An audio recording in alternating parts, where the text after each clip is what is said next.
Suatu program berupa pengalaman hidup yang nyata dan luar biasa bersama Tuhan Yesus.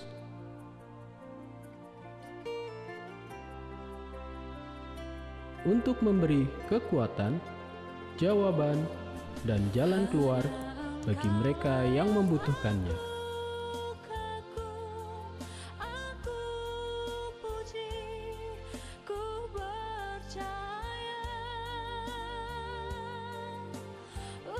Inilah dia, menjadi saksi, persembahan GBI Crown Palace.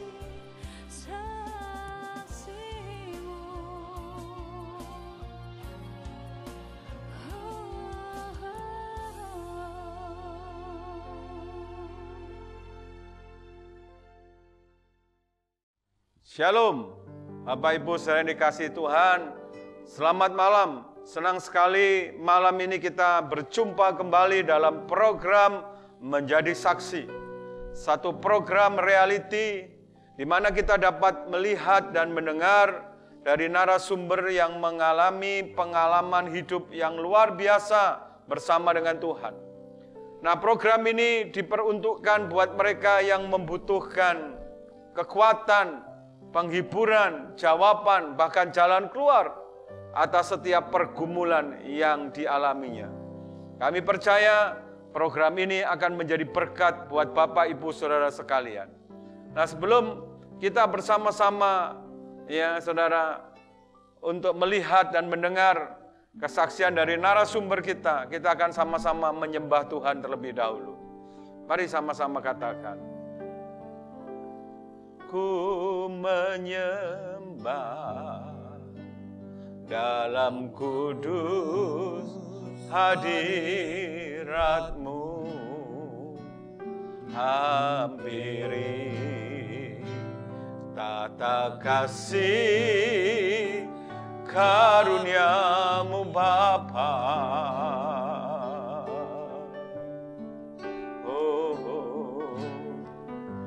Kekuatanku hanya dalam hadirat-Mu, Yesusku. Hanya Kaulah segalanya. Mari katakan dari awal, ku menyembah. Ku menyembah dalam kudus hadirat-Mu, hampiri tata kasih karunia-Mu Bapa.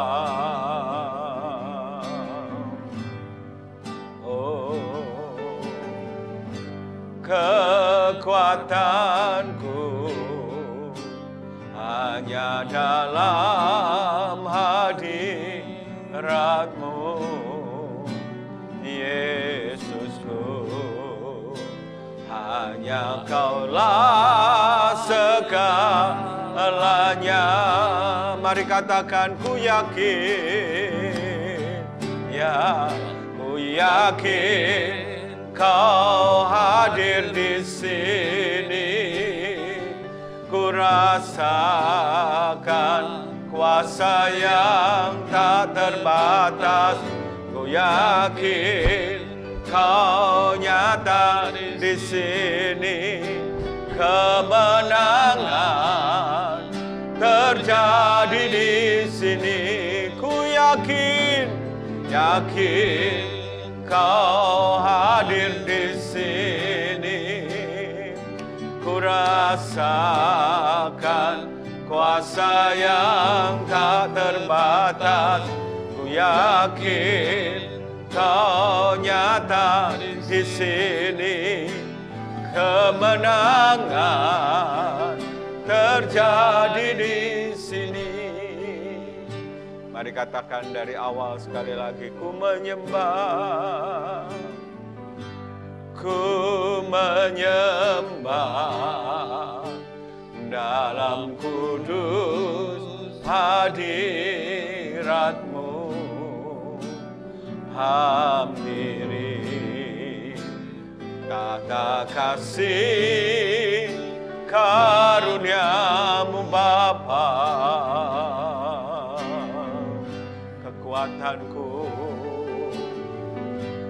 Kekuatanku hanya dalam hadirat-Mu,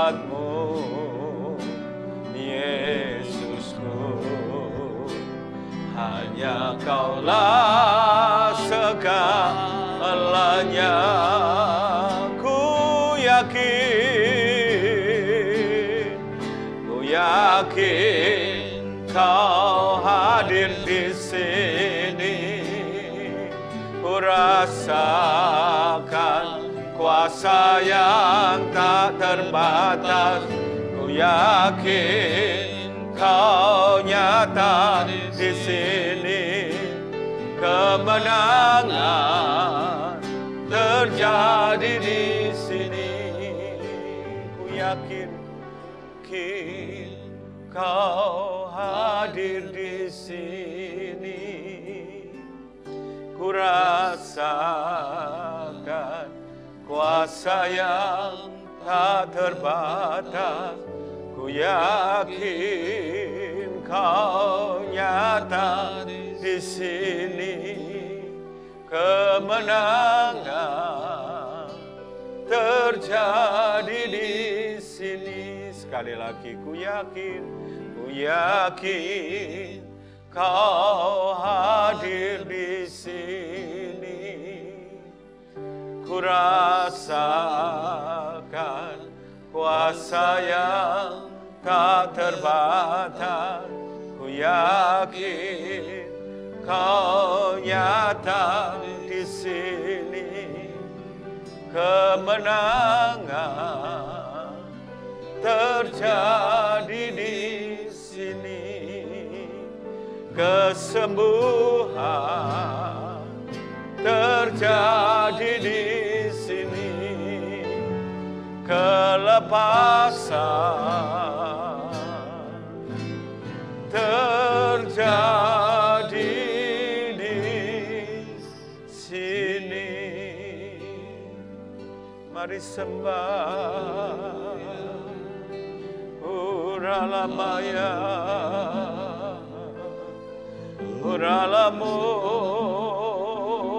uralamaya so, uralamalama, uralamo,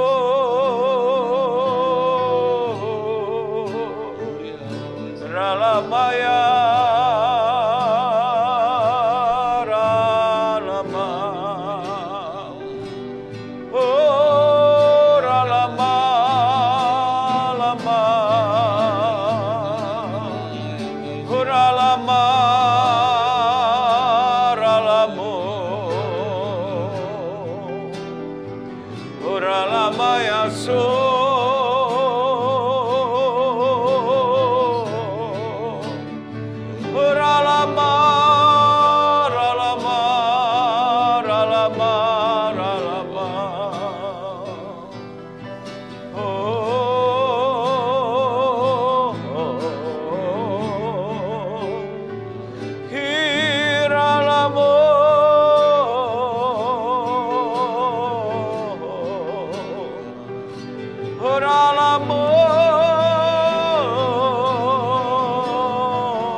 Terima kasih untuk malam yang indah ini, untuk program kami menjadi saksi. Terima kasih Tuhan, kami percaya hari-hari ini Engkau sedang rindu memulihkan anak-anak-Mu. Ada banyak anak-anak-Mu, bahkan banyak orang sedang terpuruk, sedang sakit, sedang mengalami kesusahan. Tuhan, kami percaya Engkau rindu memulihkan keadaan mereka. Oleh karena itu, hamba percaya, kami percaya ini program yang Kau buat supaya kami boleh jadi berkat, supaya kami boleh menjadi jawaban, menyalurkan kasih Kristus lewat kesaksian hidup kami. Sehingga banyak orang yang mendengar boleh beroleh kekuatan, penghiburan, jalan keluar, bahkan jawaban yang mereka butuhkan hari-hari ini. Urapi kami Tuhan, bersama dengan kami ada hamba-Mu Pak Solowan. Tuhan urapi untuk boleh jadi berkat. Juga hamba yang akan menjadi host, Tuhan urapi. Biar Kau pakai kami Tuhan, malam ini untuk jadi berkat. Setiap anak-anak-Mu, setiap orang yang sedang mengikuti program ini, Tuhan urapi. Roh Kudus Kau bekerja, bahkan Kau berkarya, yang sakit Kau sembuhkan, yang terluka Engkau pulihkan, yang terpuruk Tuhan Engkau ubah, Kau buat mujizat buat hidup mereka. Terima kasih Tuhan, terima kasih, berkati saksian malam ini, program ini, dalam nama Tuhan Yesus. Haleluya, amin. Nah saudara, senang sekali malam ini kita boleh bersama-sama dengan hambanya, narasumber kita Bapak Solowan Siringuringu. Selamat malam, selamat datang Pak di program kami Menjadi Saksi. Hari-hari ini kalau boleh saya melihat keadaan, ada banyak sekali orang-orang sedang mengalami kesusahan, ya, sakit, terpuruk, masalah ekonomi. Nah, kita percaya malam ini program ini akan menjadi berkat buat setiap mereka yang sedang mengikuti program ini. Nah, Pak Solowan mungkin yang pertama boleh diperkenalkan Bapak, pekerjaan, keluarganya, mungkin silahkan bisa diperkenalkan. Baik, terima kasih atas kesempatan yang diberikan untuk menjadi saksi. Saya perkenalkan dulu, nama saya Solowan Siringuringu. Kalau dari namanya udah jelas, ya, dari Not Sumarta. Terus saya sudah menikah, istri namanya Siti Rina Rosejana. Dari namanya juga barangkali Bapak Ibu, saudara-saudara sudah tahu dari mana asalnya. Kami dikaruniai 2 putri. Yang pertama namanya Kristi Stefani. Ada dasarnya maka kita buat namanya Kristi Stefani. Yang pertama, alasan yang pertama, saya punya harapan bahwa anak saya si Kristi mempunyai iman Kristiani seperti imannya Stefanus. Amin. Dimanapun dia melayani, dimanapun dia tinggal, dia tetap imannya seperti iman Kristen, yang seperti iman Stefanus yang mau mati syahid untuk Tuhan. Terus yang kedua namanya Nidia Anggi Krisvani. Nidia Anggi Krisvani itu karena lama, ada 7 tahun menunggu adiknya ini, maka dibuat Nidia. Jadi ini dia maksudnya. Ini dia Kristi, adik Kristi Stefani. Jadi sama juga harapannya seperti itu. Dan saya bersyukur dan selalu memuji Tuhan. Saya bersyukur kepada Tuhan karena apa? Di masa pandemi itu saya pensiun dari Bank Mandiri Taspen, tapi pada saat pandemi itu saya malah dapat kepercayaan bekerja di Bank Jateng sebagai staf komisaris di komite nominasi dan remunerasi. Demikian Pak. Jadi saya sudah kerja di sini hampir 1 tahun. Hampir 1 tahun. Puji Ya. Tuhan. Ya. Nah tadi Pak, saya mau tanya dulu mengenai keluarga tadi ya. Karena udah Bapak usia berapa sekarang? Usia 62. 62 tahun. Istri tadi, kalau Bapak dari Sumatera Utara. Orang Batak, Batak asli. Istri Ibu Dari Siti Rina Rosejana dari Jawa Barat. dari Jawa Barat. Waduh. Itu ketemunya di mana Pak? Ketemunya dulu waktu kami kerja, sama-sama kerja di Bank Bumidaya. Oh, Kerja di Bumidaya. jadi dari Sumatera, satu Jawa Barat, ketemu di bank. Iya. Nah saudara, saya percaya sepanjang usia 62 tahun ada banyak pengalaman hidup.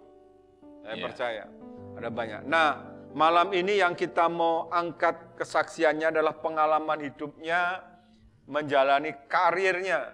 Tadi sudah disebutkan di bank. Ya. Nah, saya mau tanya nih Pak.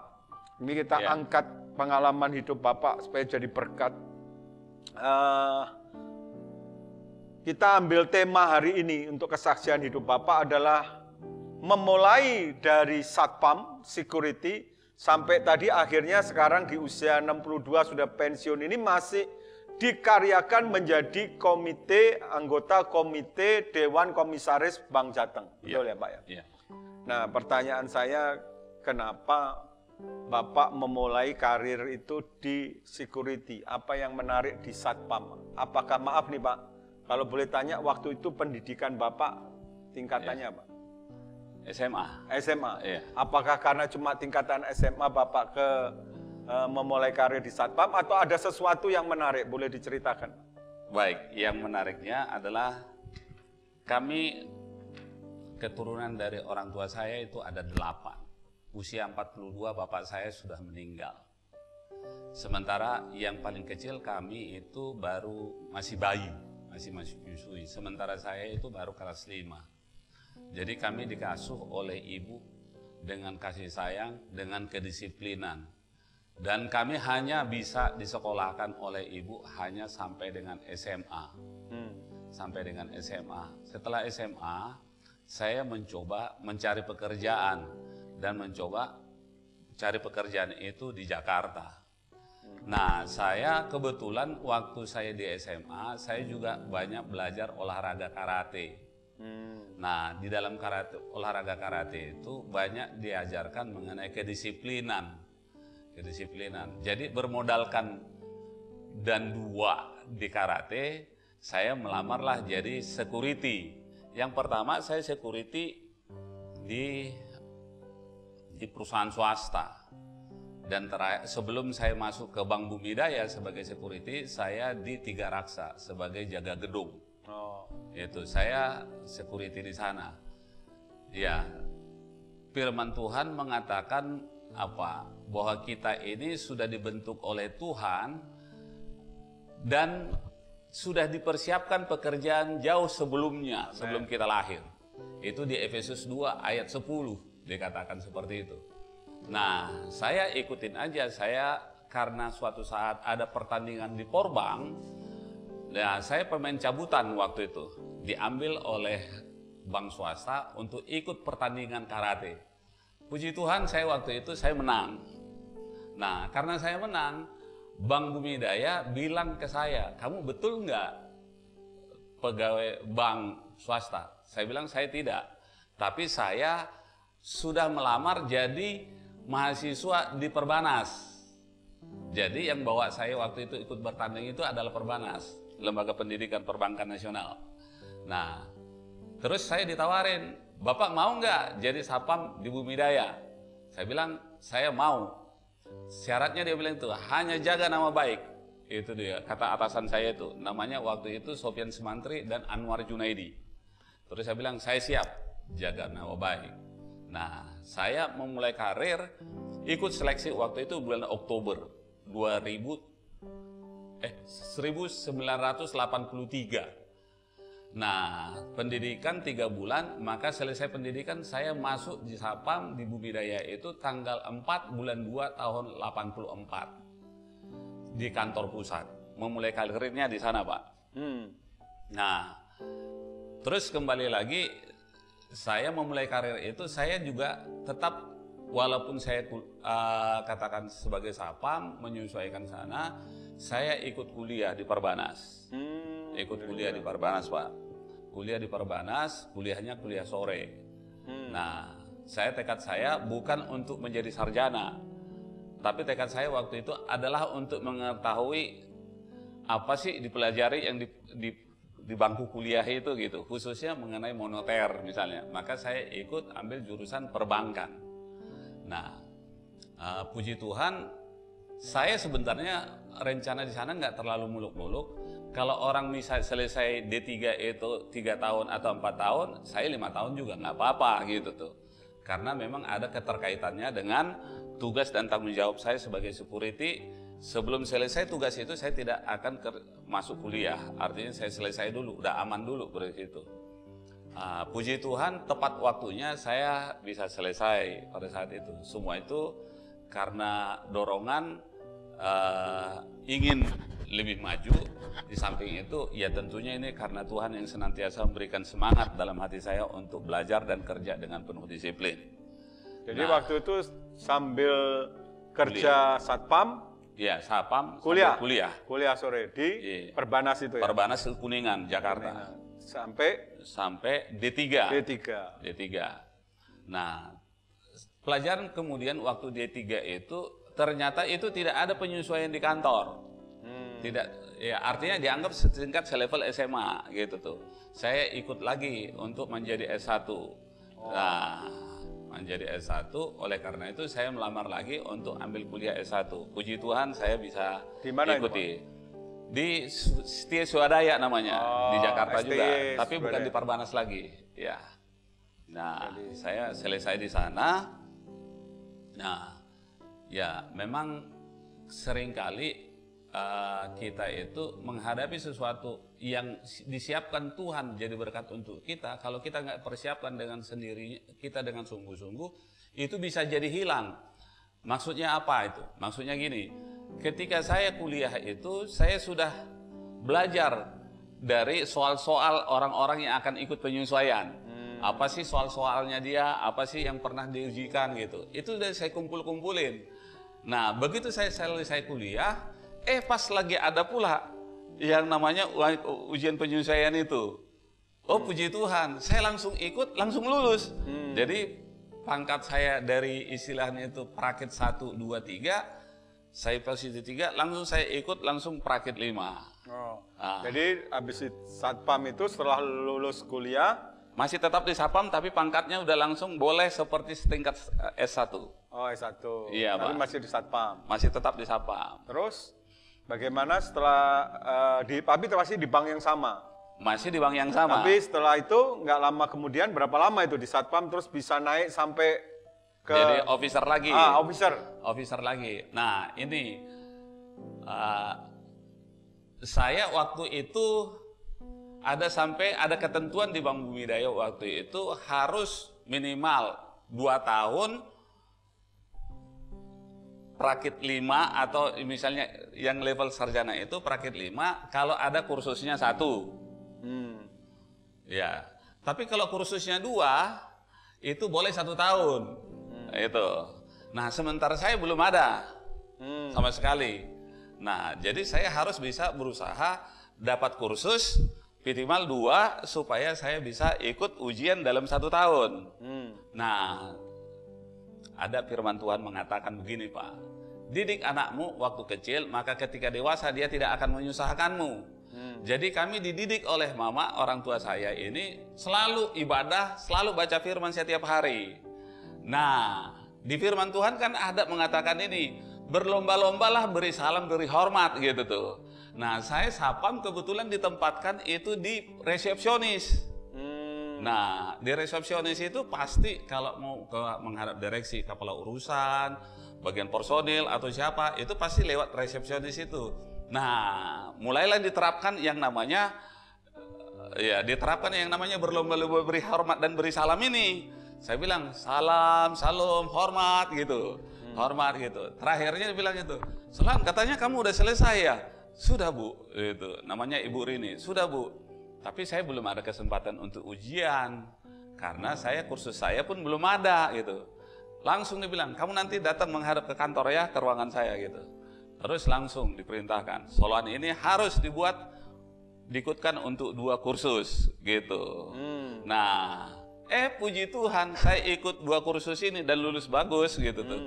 Nggak sampai 1 bulan setelah selesai kursus 1 dan 2 itu, ada ujian untuk officer, persyaratannya gitu, asal ada kursus 2.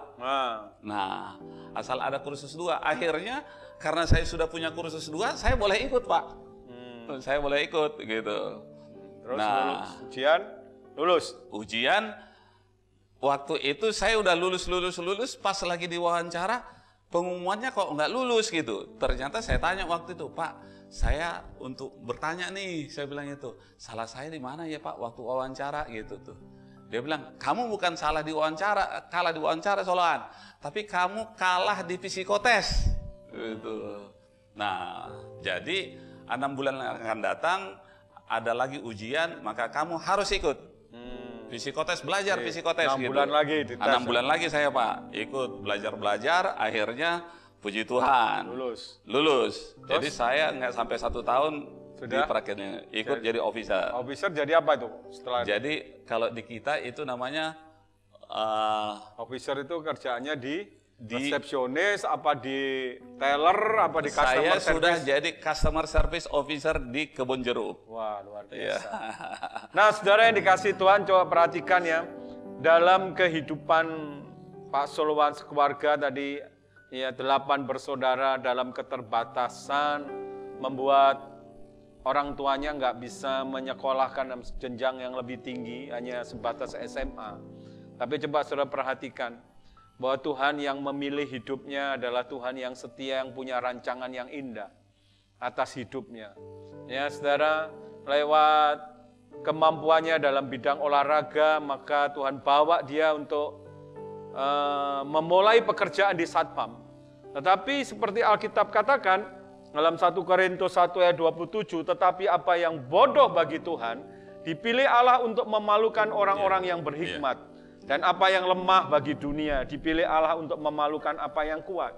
Dan apa yang tidak terpandang dan yang hina bagi dunia, dipilih Allah bahkan apa yang tidak berarti, dipilih Allah untuk meniadakan apa yang berarti. Supaya jangan ada seorang manusia pun yang memegahkan diri di hadapan Allah. Oleh karena Tuhan yang memilih hidupnya, Tuhan memberi semangat, Tuhan memberikan kapasitas, kemampuan dari seorang satpam ya, dalam keterbatasan sekolah. Ya, bagaimana Pak Solowan setiap hari dididik untuk berdoa, bersaat teduh, hidup dengan Tuhan. Dan Tuhan membuka pintu kasih karunia lewat perjuangan ya yang dia lakukan karena semangat yang Tuhan berikan. Dan tak pernah dia lelah dan putus asa, maka Tuhan mengangkat dia menjadi officer customer service dari Satpam menjadi seorang customer service. Semua karena Tuhan yang bekerja. Ya, saudara, oleh karena itu apapun yang sedang saudara alami, mungkin saudara sedang memulai sesuatu karir, mungkin kelihatannya itu mungkin tidak ada nilainya. Mungkin itu dianggap sesuatu yang tidak berarti. Saudara dengar baik-baik. Kalau itu datangnya dari Tuhan, saudara tekuni. Ya, saudara tekuni. Saudara tekuni. Suatu saat saudara akan melihat yang tidak mungkin itu akan jadi mungkin. Yang percaya katakan amin. Amin. Yang tak mungkin bagiku, semua mungkin bagimu. Hanya Engkaulah jawaban hidupku.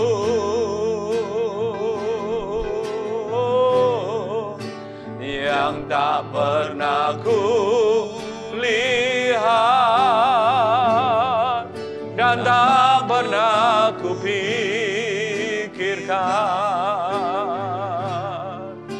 itu yang Kau sediakan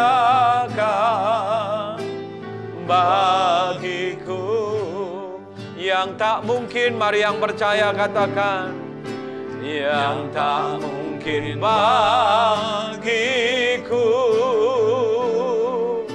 semua mungkin bagimu. Hanya Engkaulah jawaban hidupku.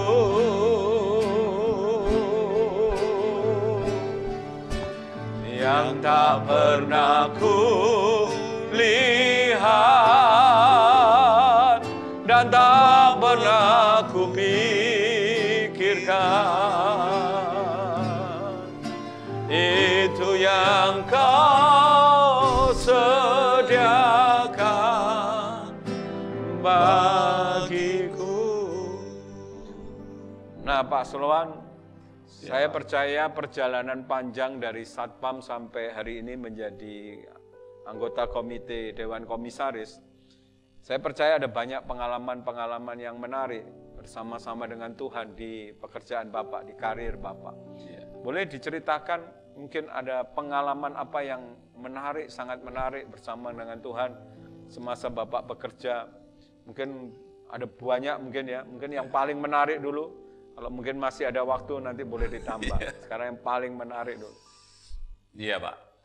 Jadi saya mau katakan sampai dengan hari ini mujizat itu masih ada. Ada amin. Amin. Iya. Karena apa? Saya itu customer service. Tahu-tahu oleh karena kemurahan Tuhan, karena tangan Tuhan yang mengangkatnya, biasanya kalau di Bank Mandiri atau di Bumi Daya, itu dia harus lewat cash outlet dulu, kantor kas dulu Pak. Tapi oleh karena kemurahan, saya langsung naik jadi kepala cabang kelas 3, itu di Dumai. Di Dumai. Itu bisa langsung begitu? Nah, Percaya? sebetulnya nggak bisa itu. Tapi kalau udah Tuhan yang ngangkat, pasti bisa Pak. Artinya kita bersandar Itu memang berpengharapan terus diputuskan. kepada Tuhan. Diputuskan Saya direksi. jadi iya. Iya.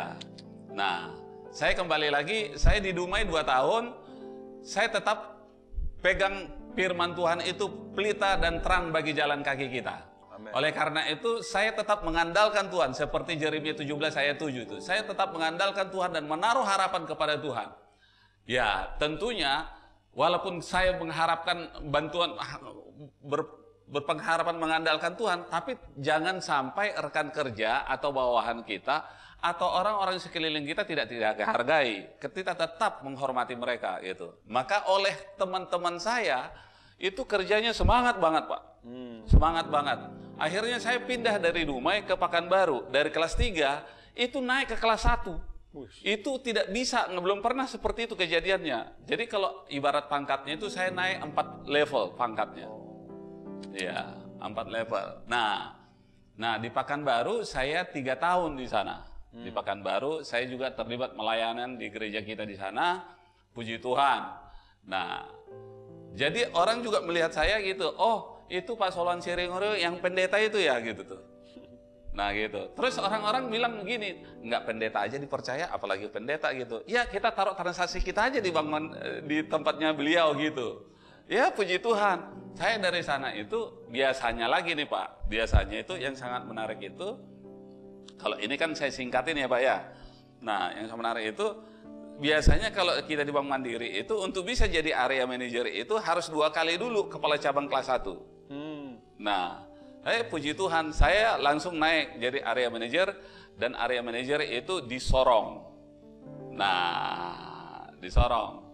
Nah, saya itu pengalaman yang sangat berharga, yang sangat menarik. Karena apa? Karena di Sorong itu belum ada area. Nah, direksi bilang begini, Solowan ini kalau taruh di Medan terlalu enak. Kalau ditaruh di Batam juga tidak menantang buat dia. Di Jakarta, ya ini nggak cocok buat dia, kata gitu tuh. Saya pernah ditawarin untuk di Batam, di Batam. Terus dia bilang ini, kalau sebetulnya Batam cocok untuk Solowan, tapi karena dia Sabtu dan Minggu itu tidak bisa diganggu gugat, kata gitu tuh. Nah, akhirnya nggak usah di Batam gitu. Karena Sabtu saya harus ikut 2 puasa. Nah, Minggu full pelayanan itu. Nah, akhirnya dia bilang itu, ditaruh di mana ya Solowan itu? Ya udah buka area 1 gitu tuh. Dibuka area 1 di Sorong. Kenapa di sana agak sedikit menarik dan menantang? Karena itu belum ada area, kantornya belum ada, rumahnya belum ada, pegawainya belum ada gitu tuh. Wah, terus mobil dinasnya juga nggak ada gitu tuh. Wah, itu tantangan banget itu. Tapi ya saya percaya tantangan itu membuat hidup lebih hidup. Amin. Mengalahkan tantangan membuat hidup kita itu menjadi lebih berarti. Amin. Amin. Nah, oleh karena itu jikalau ada tantangan buat kita, itu sebetulnya untuk meningkatkan satu iman kita dan percaya kita kepada Tuhan, dan kedua sebetulnya bukan menguji kita, tapi menguji iman kita. Benar nggak firman yang kita baca selama ini, firman yang kita yakinin selama ini itu sudah mendarah daging di kita gitu Pak. Amen. Nah oleh karena itu jadi ketika ada tantangan ya saya langsung berseru kepada Tuhan dan saya meminta itu. Dan kalau dilihat Pak, ya sebetulnya sih saya nggak layak juga jadi area manager gitu ya kan. Karena pendidikan saya satu dari swasta, terus itu pun sekolah sore gitu ya kan. Dan itu pun ya saya ini nggak termasuk orang pintar lah Pak, tapi agak rajin ya. Nah, mungkin tuh nilai plusnya ya. Iya.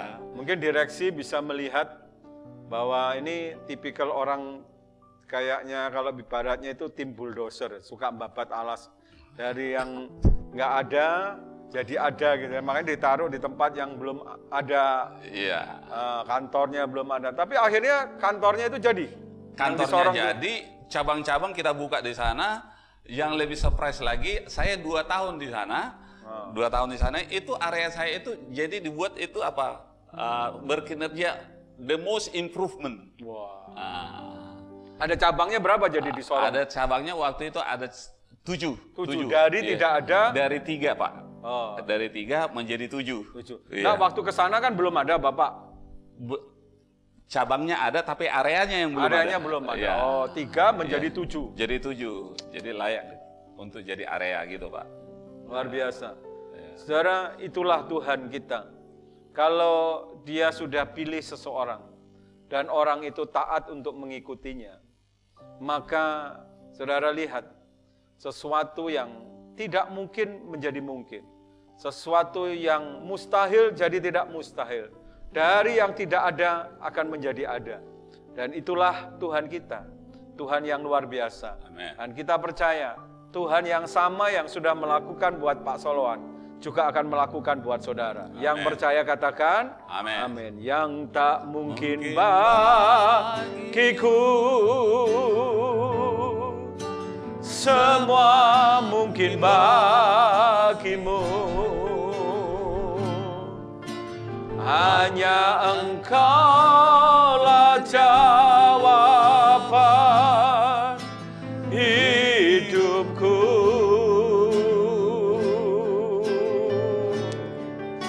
Yang tak pernah ku lihat dan tak pernah ku pikirkan. Itu yang Kau sediakan bagiku. Yang percaya katakan, yang tak mungkin, yang tak mungkin bagiku, semua mungkin bagimu. Hanya Engkaulah jawaban hidupku.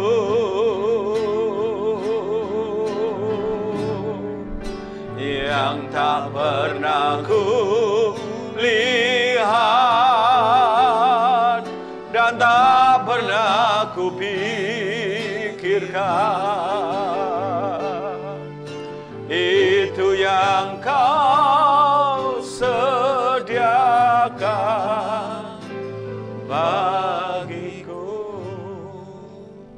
Nah, Pak Solowan, ada Ya. satu pertanyaan yang mungkin juga menjadi pertanyaan buat banyak orang.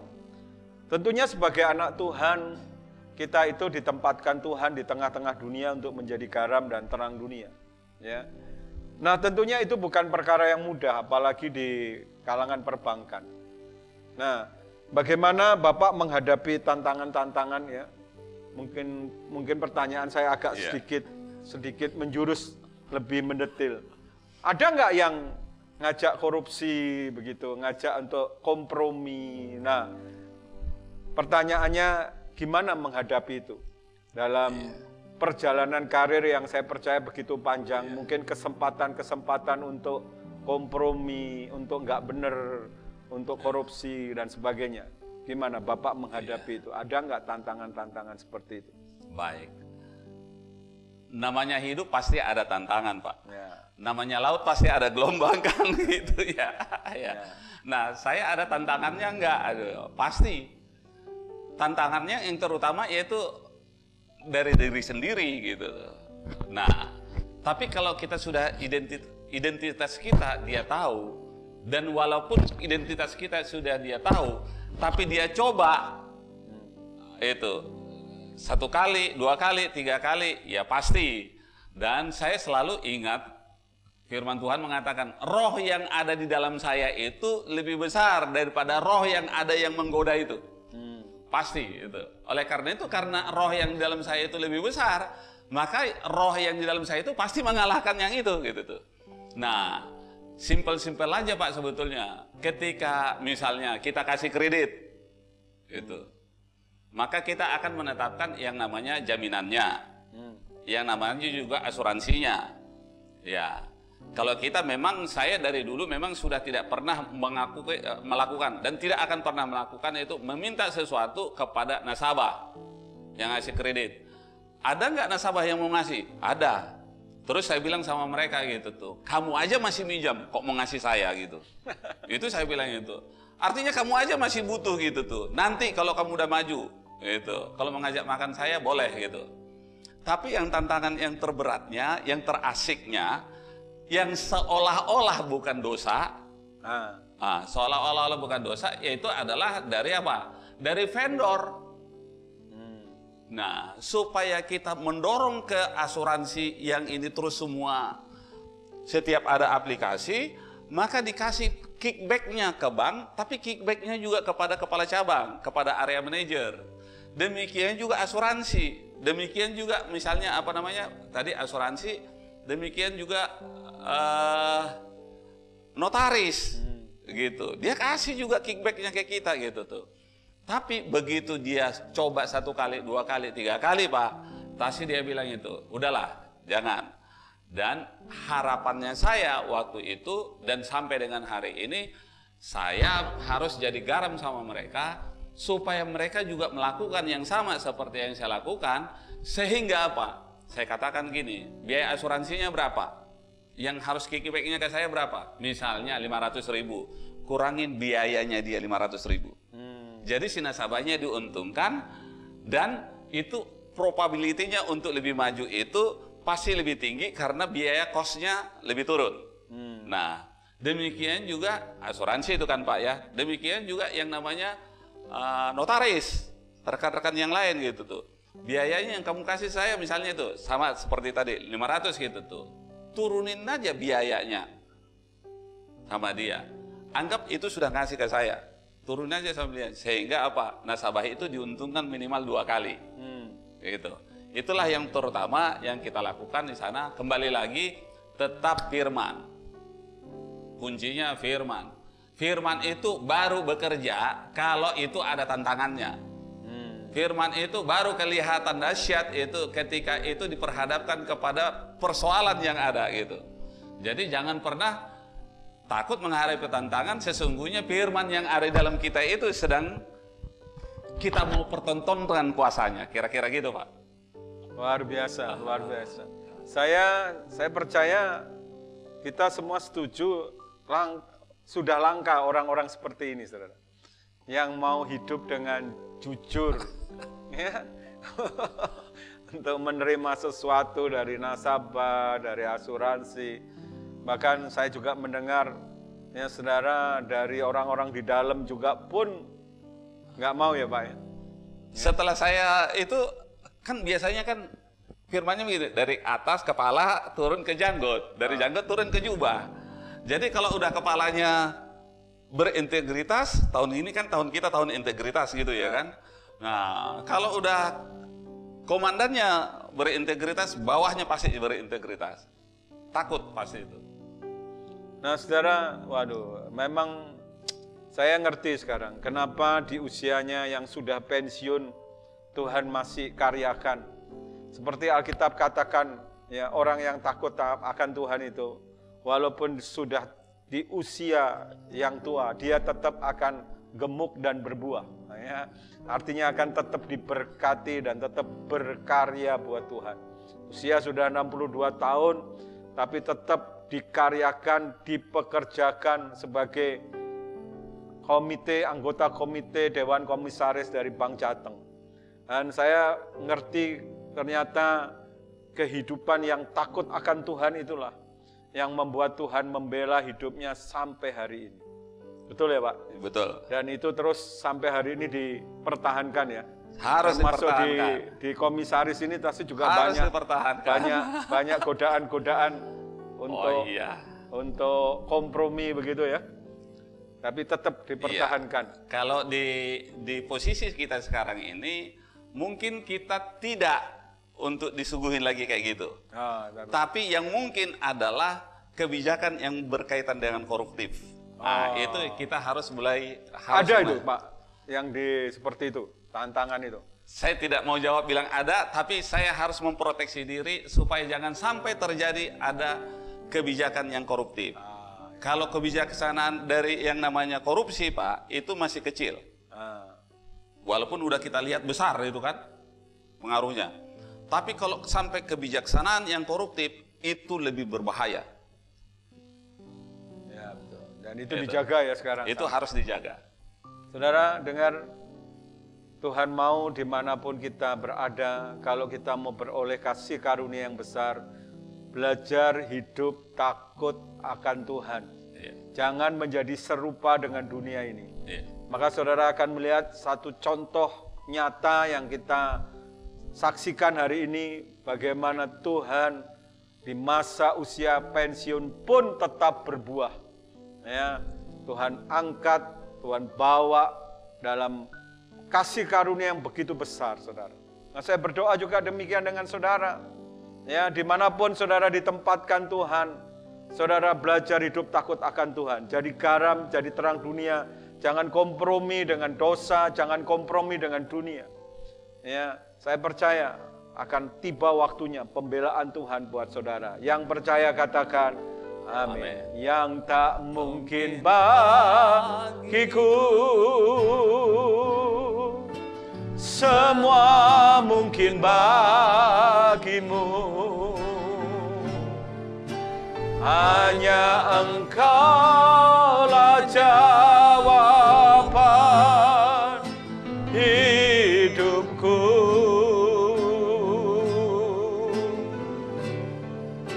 Yang tak pernah ku lihat dan tak pernah ku pikirkan, itu yang Kau sediakan bagiku. Nah Pak Solowan, kita ada di penghujung acara. Ada satu lagi yang saya ingin Bapak sampaikan kepada saudara-saudara kita yang sedang menyaksikan program ini. Mungkin ada pesan-pesan buat mereka, khususnya mereka yang mungkin sedang dalam keadaan terpuruk, mungkin mereka dalam pergumulan, mereka dalam kesulitan, mungkin juga dalam keadaan yang tidak baik. Mungkin ada yang Bapak mau sampaikan, ada pesan.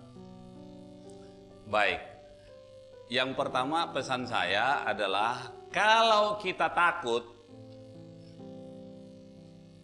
kalau kita khawatir, kalau kita bimbang, sesungguhnya yang pertama, kita tidak percaya Tuhan atau kita tidak punya Tuhan. Oleh karena itu, kalau itu datang, ingat selalu firman Tuhan. Karena di kitab firman Tuhan yang kita selalu pegang dan bawa kemana-mana, itu mencantumkan jangan takut sampai 365 kali. Artinya sorga selalu mengingatkan kita untuk tidak takut menghadapi kondisi yang menakutkan. Amen. Kalau kondisi menakutkan semua orang takut, ya wajar gitu. Tapi kita kan bukan orang yang wajar. Karena katanya kita, keluarga negara kita sorga. Nggak wajar kan? Tapi kita tinggal di dunia. Itu satu. Terus yang kedua, kekhawatiran itu akan membelokkan perjalanan kita. Ya, oleh karena itu jangan pernah mau mengikutkan kekhawatiran itu. Oleh karena itu kalau ada khawatir, ambil waktu. Duduk sama Tuhan. Ini saya ambil contoh untuk tugas kami belakangan ini. Ada yang ditakutkan nggak? Dikhawatirkan nggak? Ada. Karena dunia ini selalu menggunakan kekuatannya. selalu menggunakan jaringannya, selalu menggunakan apa? Kuasa kegelapan. Oleh karena itu saya selalu ambil waktu berdoa kepada Tuhan. Dan waktunya pun ya mestinya kita seperti Musa. Di Kejadian 14, Musa itu musuhnya di belakang. Di depan nggak ada jalan gitu tuh. Akhirnya Musa berseru-seru kepada Tuhan. Sampai Tuhan bilang gini, "Hei Musa, kenapa kau berseru-seru demikian?" Gitu tuh. Artinya persoalan yang dihadapinya jauh lebih berat daripada sebelum-sebelumnya. Nah, jadi kembali lagi, kalau persoalan kita makin berat, makin persoalan kita, pergumulan kita makin berat, sesungguhnya waktu itulah waktu yang paling tepat untuk memanggil dia dan mendekat kepada dia. Dan itu juga kesempatan bagi kita untuk melihat mujizat Tuhan yang lebih besar dan yang terbaru untuk kita alami. Saya kira itu, demikian. Terima kasih. Puji Tuhan. Saudara, kita bersyukur hari ini kita boleh mendengar kesaksian yang luar biasa. Dan saya percaya kesaksian yang sudah disampaikan ini akan menjadi jawaban buat saudara, menjadi kekuatan, penghiburan, bahkan jalan keluar buat saudara yang sedang bergumul. Nah, sebelum saya mengakhiri, kami akan doakan saudara, ya, saudara yang sedang mengalami pergumulan, apakah itu sakit penyakit, persoalan ekonomi, persoalan keluarga, kami akan doakan saudara. Ya, saudara persiapkan diri. Nah, bagi saudara yang mau konseling, ya, saudara yang mau menyampaikan pokok-pokok doa, saudara bisa melihat nomor HP yang ada di layar saudara. Nah, saudara bisa kirim pokok-pokok doa saudara. Apa yang menjadi pergumulan saudara. Nah, sebelum mengakhiri, kita akan doakan saudara. Mari persiapkan diri saudara, percaya Tuhan Yesus tidak berubah. Mujizat itu masih ada. Amen. Dan mujizat itu nyata. Angkat tanganmu, katakan, "Aku percaya Tuhanku ajaib, Kau turun tangan memulihkanku. Aku percaya Tuhanku dahsyat, Kau turun tangan memberkatiku." Mari yang mau didoakan, katakan, "Percaya Tuhanku ajaib, Kau turun tangan memulihkanku. Aku percaya Tuhanku dahsyat, Kau turun tangan memberkatiku. Kau turun tangan memulihkanku. Kau turun tangan menyembuhkanku, menyembuhkanku.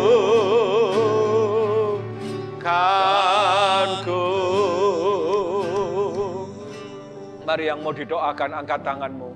Orala batakara la basyaka batakara la batakara. Orala batakara, lihat tangan-tangan yang terangkat yang ada di rumah-rumah dari setiap anak-anakmu yang mengikuti program ini. Mereka yang membutuhkan jawaban, jalan keluar, pertolongan. Mereka yang membutuhkan mujizat Tuhan atas setiap pergumulan mereka. Mungkin ada yang sakit, ada yang terpuruk, ada yang mengalami kesusahan, ada yang mengalami kesulitan dalam keuangan ekonomi. Mereka mungkin ada yang mengalami keadaan yang begitu berat karena usaha mereka sedang terpuruk, pekerjaan mereka tidak ada. Tuhan, kami berdoa juga Tuhan mungkin untuk mereka yang sedang mengalami masalah dalam keluarga. Ulurkan tanganmu. Tuhan, Kau berjanji, Kau setia, Engkau rindu memulihkan anak-anak-mu. Kami percaya mujizat itu ada, mujizat itu nyata. Kami berdoa untuk mereka hari ini. Dalam nama Yesus, Tuhan pulihkan. Yang sakit Tuhan sembuhkan. Dalam nama Yesus, dalam nama Yesus. Yang butuh pekerjaan, Tuhan beri pekerjaan yang baru. Yang usahanya terpuruk, Tuhan pulihkan. Bukakan kembali usaha yang baru. Yang mengalami masalah dalam rumah tangga, Tuhan pulihkan. Hubungan suami istri, hubungan orang tua dengan anak. Tidak ada yang terlalu sukar buat Tuhan untuk menolong. Roh Kudus Kau bekerja, manifestasikan kuasa-Mu buat anak-anak-Mu hari ini. Oh, nyatakan kuasa-Mu dalam nama Yesus. Dalam nama Yesus terjadi mujizat, terjadi kelepasan, terjadi kesembuhan. Terima dalam nama Yesus. Terima dalam nama Yesus. Terima kasih Tuhan. Terima kasih. Pakai program ini untuk jadi berkat.